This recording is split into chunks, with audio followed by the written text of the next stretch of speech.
Oui, ce monde est bel et bien un canular. C'est un mensonge que nous avons gobé tout cru, sans avoir pris la peine de l'examiner un petit peu, d'un peu plus près. On s'est tous fait avoir, et on s'est fait avoir par nous-mêmes. Or ce monde se trouve uniquement dans l'esprit de son faiseur, ainsi que son salut réel. La science moderne nous dit maintenant au niveau de la physique la même chose que ce que nous dit un courant miracle au niveau spirituel. Le monde est une illusion, il est issu de notre esprit. Il n'y a pas de monde à part de tes idées, parce que les idées ne quittent pas leur source, et tu maintiens le monde au-dedans de ton esprit en pensée.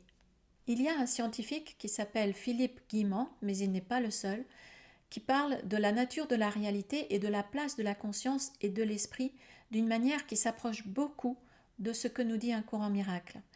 Il dit qu'il n'existe pas de réalité en dehors de notre conscience et que le temps et l'espace n'existent pas et que la matière est composée à 99,999 et ainsi de suite de vide et que le reste c'est de la vibration. Il cite, comme Jésus dans un courant miracle, l'allégorie de la caverne de Platon pour parler de l'illusion qui constitue ce que nous appelons la réalité et qui ne serait en fait qu'une projection déformée. Mais Jésus va plus loin.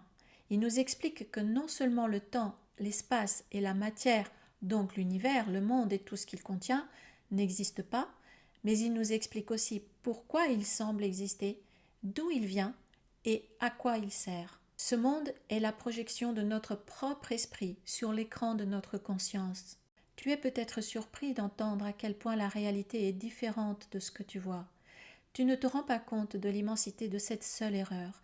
Elle était si vaste et si complètement incroyable qu'un monde d'une irréalité totale devait en émerger.